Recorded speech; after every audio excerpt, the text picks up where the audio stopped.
ನಾಳೆ ಬರ್ಗೆಟ್ ಬಸ್ಯ ಸಿನಿಮಾ ಬಿಡುಗಡೆ.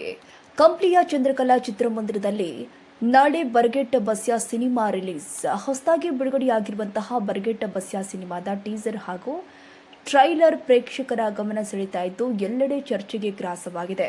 ಈ ಚಿತ್ರದ ಕಥಾಹಂದರ ವಿಭಿನ್ನವಾಗಿದ್ದು ಸಿನಿ ಪ್ರಿಯರಲ್ಲಿ ವಿಶೇಷ ಆಸಕ್ತಿ ಮೂಡಿಸಿದೆ.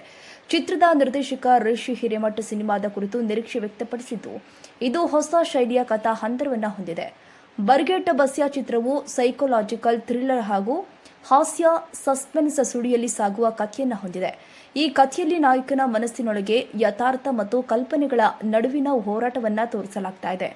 ಇನ್ನು ಚಿತ್ರದಲ್ಲಿ ವಿಶೇಷವಾಗಿ 55 ಯುವತಿಯರ ಪಾತ್ರಗಳು ಸಿನಿಮಾದಲ್ಲಿ ಕಾಣಬಹುದಾಗಿದೆ. ರಾಜ್ಯದಾದ್ಯಂತ ನಾಳೆ ಬಿಡುಗಡೆಯಾಗ್ತಾ ಇದ್ದು ಕಂಪ್ಲಿಯ ಚಂದ್ರಕಲಾ ಚಿತ್ರಮಂದಿರದಲ್ಲಿ ಬೆಳಗ್ಗೆ 11 ಗಂಟೆಗೆ ಸಿಲ್ವರ್ ಸ್ಕ್ರೀನ್ನಲ್ಲಿ ಮಿಂಚಲಿದ್ದು ಕನ್ನಡ ಸಿನಿ ಪ್ರಿಯರು ಚಿತ್ರಮಂದಿರಕ್ಕೆ ಬಂದು ವೀಕ್ಷಿಸಲು ಕೋರಿದ್ದಾರೆ. ಬರ್ಗೆಟ್ ಬಸ್ ಎಂಬ ಟೈಟಲ್ ಮಾತ್ರವಲ್ಲ, ಹಿಂದೆ ಇಡೀ ಕಥೆಯ ಅರ್ಥವಿದೆ.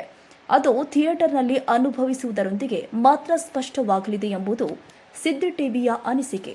ರಘುವೀರ್, ಸಿದ್ದಿ ಟಿವಿ, ಕಂಪ್ಲಿ.